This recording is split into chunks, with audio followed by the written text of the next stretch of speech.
This is the Unusable Podcast. Don't get so close to the mic, I'm spitting all over it.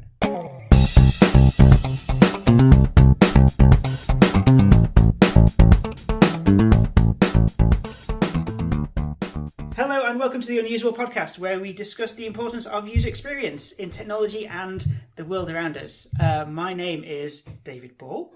I'm joined by Andrew Waite. And we're going to talk today about what, Andy? Usability, I hope, which is good considering the name of the podcast. Yep, okay. So you've got a dictionary definition of what usability is? Well, hold on. Before we do this, should we say who we are? Oh, okay, fair enough. Why we care about usability. Oh, yeah, I care about usability. So I'm a web developer. We both work in the field of web design and technology. And so user experience is kind of important to... it's important to me as I'm building user interfaces and things like that. I want to make sure that everything that I build is going to be usable. And once you start to think about usability, you think about it in like the whole world. So how you use everything, how you use technology, how you use buttons. Interfaces are like everywhere, aren't they? Yeah, well, we're forever sending each other messages, aren't we, when we spot something that isn't quite right with a product that we've bought, or something as stupid as a door that opens the wrong way will be... The usability of doors. Yeah, well, that's a whole episode for the future, I think. Oh, I was going to talk about it later on. Yeah, well, we can come back to that. But I'm a product owner, so it's important for me to get usability right in a product that enables people to use it more easily and therefore impacts our bottom line. So usability is crucial, really. But we can come back to that a bit more, I think. Tell me more about your bottom line. That comes in later episodes when we're struggling for listeners, and we need to. Nobody wants to listen to your bottom line. Right, come on, move on. Yeah, moving on. So definitions of usability. So I did a bit of research beforehand. Good, because I didn't. Yes, I wanted to look up what usability is, and the truth is nobody really has a singular definition. The dictionary definition is the degree to which something is able or fit to be used, which true, but I think it's boring. Simplistic. Yeah. Have you got any better definitions? I've got. Well, so according to ISO 9241-11, this is why you were googling ISO numbers. Yeah. Which is the ISO standard for the ergonomics of human system interaction, specifically Part 11, usability, definitions and concepts. I thought this was going to be an interesting podcast. No, you mean that ISO standards and definitions. Right. Anyway, according to them, about it. It's the extent to which a product can be used by specified users to achieve specified goals with effectiveness, efficiency, and satisfaction in a specified context of use. I didn't listen to any of that. But what usability, I think, to me...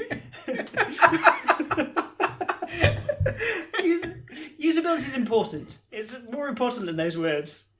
Well, that's why I kind of wanted to look that up, because... Or bring that up, I should say, is because I think it's a very dry... It doesn't really allay what it really is. But everyone already knows what usability is, right? You know, even though you don't know. Yes. When we're talking about usability, we mean user experience as well, yes. Right? Although I suppose we have to define those two things. Well, is there a difference? Well, you said something really interesting to me yesterday about the motorway. Oh, tell me that again? Yes. I will tell it to you again as if it's the first time you have ever heard of it. So a motorway is great for usability but poor for user experience. It's very usable. It's usable because it's functional. It will get you from A to B, and there is really not much friction. I'm talking about metaphorical friction, not the literal friction of your tyres against the road. But there isn't much, friction. It's highly usable. But is there a great user experience? Are you going to write home about it? Are you going to tweet that you've just had a great motorway drive? Probably not.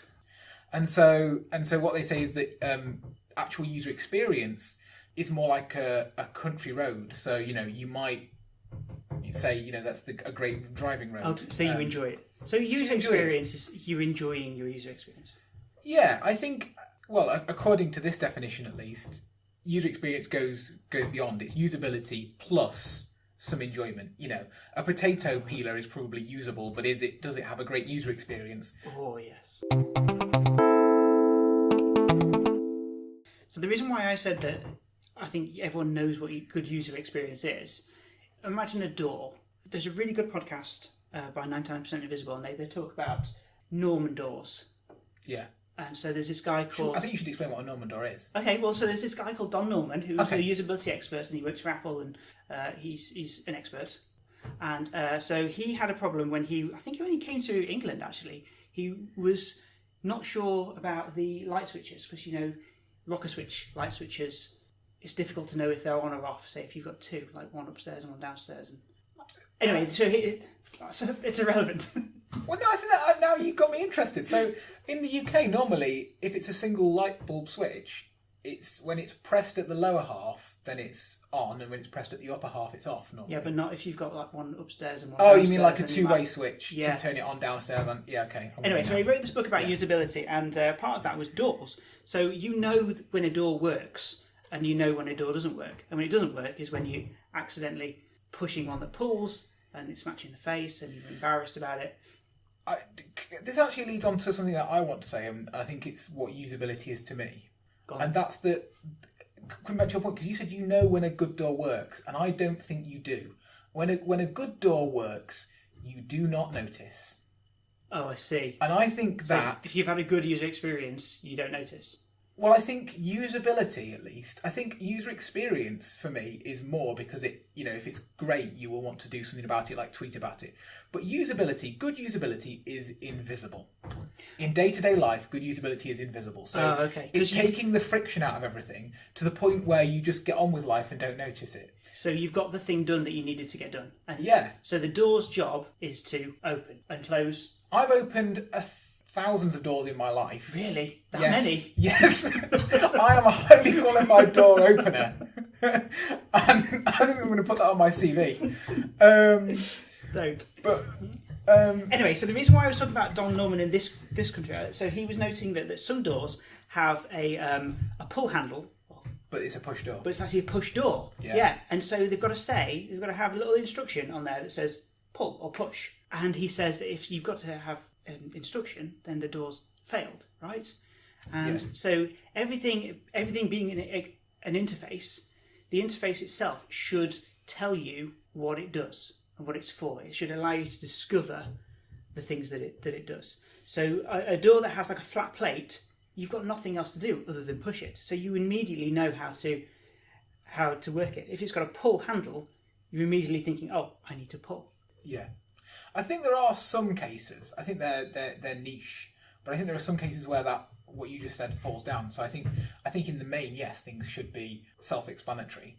But I think, for example, someone at the BBC who is operating a very complicated broadcast desk probably is going to need a higher level of, you're going to have to assume that person can read and have labels if you're building that desk. You need to make sure that people can read, and there might be a little bit of education on the desk, but there's no point making something deliberately more complicated for them. True. And I think that most things, the things that we deal with, the things that you deal with day to day in your life, websites, I think certainly from a consumer standpoint, i.e. people going on to buy something on a website, that should be frictionless, self-explanatory, and you shouldn't need to have complicated labels saying if you need to check out, press this button and then this button, and if it's a Tuesday, press this button, because that's just silly. What websites are you going on? But no, So an example of an e-commerce website that things need to be easy. If they're not easy, then you're not going to make as much money. Someone's going to abandon halfway through. You don't want, for example, a complicated checkout process, something like that. And like I said, I think that good usability is invisible. After the first time, really, it just becomes the norm. I think it's only when it's bad that we really notice. I get angry at checkouts in the self-checkouts in the supermarket. Oh, I know. Yeah. I know.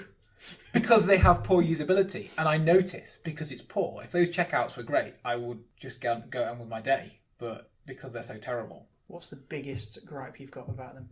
Oh, where do you even start with self-service checkouts? To be honest, I think it's the lack of trust from the supermarket in that there are so many blockages in there that stop you from doing something until someone's come across and pressed 85 buttons. That ruins the usability. And actually, their cost saving, I would imagine, of not having to employ someone on a checkout would offset any sort of minor shrinkage or loss that they would have from people stealing things or being a bit light-fingered with it. Yeah, my opinion is that they should just make it slick. I would probably choose a supermarket that implemented better self-service checkouts over one. Yeah, that would be that would be a selling feature for me. Do you think I'm unique in that would be a... No, because imagine if you were, say, buying online, you'd choose the website that you're buying from based on the usability, wouldn't you? So yeah, why not apply that in the real life? I think it's a factor. I mean, it's not the only factor that goes into my online buying choices, and it wouldn't be in the real world either, but I mean, what is there to choose between most high street supermarkets? Not a lot. I mean, there's a slight price difference with some, but, you know, if you're talking about sort of Tesco versus Sainsbury's, most people, it's just which one's nearby. Yeah. For me, if I was buying online, I definitely would choose the best user experience. Or I would more likely go with one that already has my details saved. Because I hate having to enter your details again.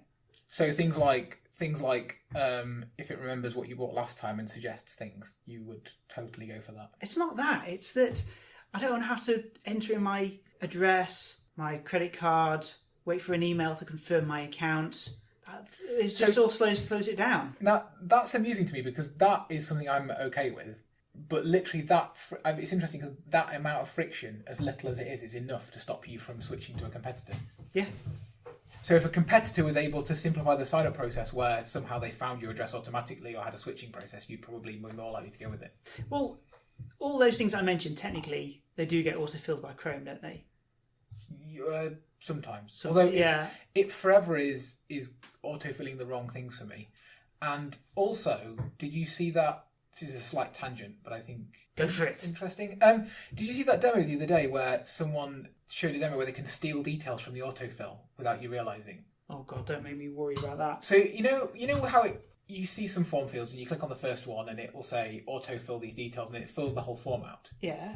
If you have a hidden field on that form called like address or something, it will autofill hidden fields as well as visible ones. Oh, right. And then when you click submit, you might be submitting details that you don't realise because they've been autofilled. Sorry, that is a complete tangent to usability, but it's interesting, I think. So if I keep the same website and never ever buy from any other websites than the ones I've already signed up to, that'll be fine.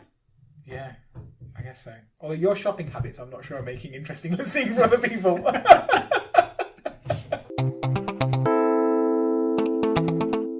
Good usability should have a financial impact for a business, and it should give you an edge, so a better experience for your customers, so an edge over competitors. And yeah, if you remove friction from things like checkout processes, then it should go up. But I mean, there's lots of other things to look at, like, you know, Google Analytics, you know, the number of people, you know, things like bounce rate, you know, that's essentially a great metric for usability. You're talking about websites again, but what about doors, right? I'm obsessed about these doors.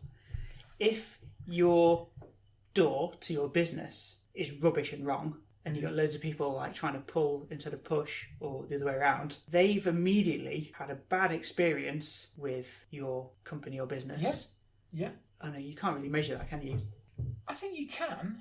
I think in terms of a real world example, what you could do is come up with a way of measuring the number of people that stumble or fail to get through the door first before actually getting through it. Yeah, Maybe some people try and get through it. I've been to businesses before where the door is so sticky that you think the business is closed and you walk away, and then only later do you realise that actually it was open and the door was sticky. And how many people? Perfect analogy. Yeah. Yeah. So that's a checkout abandonment. Exactly. Yeah. If they're recording that they could find out their checkout abandonment rate. Yeah. So yeah, I've been looking at car websites, and most of them, you know, going back to what we were saying earlier in the podcast about a sticky door, and it can put people off before they've even got into the shop. Right. So a lot of car websites have this horrible survey that pops up literally as you visit the homepage and says, "Have you got time just to answer a question? Why are you visiting our site today?" And then you answer it, and then it goes, "Can we ask you some more questions after you finished your visit?" But you've not even done anything yet. It's literally on the homepage. Yeah. To me, that's the equivalent of someone standing at the front of the car dealership as you walk in, going to look at a car, going, can I just ask you a few questions, please? And how peed off would an actual user be? What are the questions, though? Like, have you been able to find everything you're looking for today? Oh, No, I've just arrived. There's all sorts of questions. Well, I think most of them, it says, keep it open and answer it after you've left. But I think it's just really bad experience to put a blocker in the way of people when they're trying to find some information on your website and the first thing they get is this horrible pop-up asking them to answer questions. Do you think that puts people off? It puts me off. Would you never go back to that website ever again? I usually purposefully give wrong answers. You'll screw the analytics up. Yeah, I'm like, whatever. if you're gonna block me from getting the information that I want to get to, you could just, I'm gonna purposefully throw them off in their statistics. I hope I have some statistical significance in their sample, but I doubt I do. What's the worst thing you could do? Just answer. Oh, I just answer it incorrectly. wrongly. Yeah, I just go, why are you visiting our website today? Buying a company car, and then it usually goes like, when are you buying it? And I'll go, oh, tomorrow. This isn't even terrible information. You should say things like, I want to buy some cheese. It's not free text. Oh, is it not? Is Multiple it just multiple choice? Unless I use developer tools to like change it to add my own option if I want to. Maybe their back end is like loose enough that it doesn't validate the options, and they get one person that says I want to buy some cheese in their database. Yeah. But that's my gripe anyway, that you can't get on any car website without first having to bypass this horrible survey. What have you got to tell me about from Twitter? Okay, so I saw. I don't go on Twitter. You don't go on Twitter at all? Not really. I think it's just... It's full of people tweeting. Yeah. Okay, so one of these people tweeting, it was... I didn't write down who it was, and I can't find the tweet now. But there was a picture of the Apple Watch, right? Yeah. And so it was updating, and so it had a progress bar around the side, sort of like circular progress to say that it's updating itself. In the middle, it said, "Yeah," which is what you'd want, isn't it? Well, yeah, but in the middle it says updating. Okay. What? But the problem is, this is a watch, so a watch should, at its bare minimum, right, tell you the time. But it wasn't telling you the time. Not when it's updating. You can't use your laptop when it's updating. Yeah, but this is a watch. Okay. Surely it should always tell you the time. To be honest, no, it would be a much better if it had like a backup state or a sort of a reduced state when it was updating. It could still tell you, because presumably that doesn't require much processing power or. I've no idea. It might be really complicated. But it's got enough processing power to still be able to show a screen and a progress bar. So presumably it wouldn't be that much more difficult to show a clock or some kind of time output on there. Yeah, I just think that when something is a watch, it should be a watch first and foremost, and then all of these extra features that it can do, and it can do quite a lot. It's a clever thing. But it would be great if it used like progressive enhancement. Is that progressive enhancement, or is it just good failure or something? I don't know. Well, I think that it's not. You've got a watch. I feel you like want it to be a watch. I feel like progressive enhancement is something that's not in its normal usable usage state, isn't it? Whereas this is an anomaly when you're updating it. It should be a rare anomaly when it's being. Well, I suppose so. But updated. if you glance at your watch, you pretty much True. always want it to would be a way better showing the time. State. Yeah. And it's great that a watch will do all of these extra things, like check your emails and stuff. But it's at its basic. Surely it should do its basic Tell you the functionality. time. So what else would you consider basic? Because a lot of watches that are considered basic still have, for example, and I'm thinking of the classic Casio here, stopwatch and an alarm. So do you think those should still be accessible when it's updating, or no? Just tell her the time. Yeah, I probably agree with you there. I'm just kind of being devil's advocate, really. So when I think of progressive enhancement, I always think of escalators. So escalators, if they break, if they break, they just become stairs. Yeah. So it is basic. It's doing the thing that it needs to do, and then an escalator will move you up or move you down. Yeah, it's working. But if it fails. But is that not? But again, is that not progressive enhancement so much as elegant failure? I feel like there's maybe a difference there. I don't know, because are we ruining all our material for a future episode about progressive enhancement? By the way. Well, if we can't talk about it for 5 minutes, then how can we talk about it for a lot longer? True. Well, think about a lift, right? So a lift, if a lift fails, it's unusable, completely broken. You can't go anywhere. Yeah. But if an escalator fails, you can still use it. But what I'm saying is, I feel like progressive enhancement to me means, for example, on the web, giving a better experience to people whose user agents accept it. But either way, those are normal success states of the application. Do you know what I mean by that? So like an online checkout that, for example, supports extra features in the latest Chrome. Yeah. Even someone on old IE is still using it to establish for what it's supposed to be used for. So progressive enhancement is allowing someone that supports extra things to do more things. There's a better term for this that I should have been using all along, which is graceful degradation. That's the word I was looking for. So that's when something will, instead of failing completely, it falls back to something that is still a usable state. That is exactly what I was looking for. And so I should have used that term straight away, and I would have looked much smarter. And I should have known what it was when I had it in my mind as well, but I couldn't think of it, and I called it elegant failure or something. Which is the non-trademark version. Yeah, but yeah, going back to your watch thing. Yeah. Graceful degradation, is that? Yeah, would have been where it falls back to its basic state. Exactly. Of telling the time. We've got the right word for it. Right. Congratulations, us. That's a roundabout way. Oh my god. Fantastic. Experts on usability. So that's it. Thank you for listening. It would be great if you haven't already, if you subscribe to our podcasts on whatever you use to get your podcasts.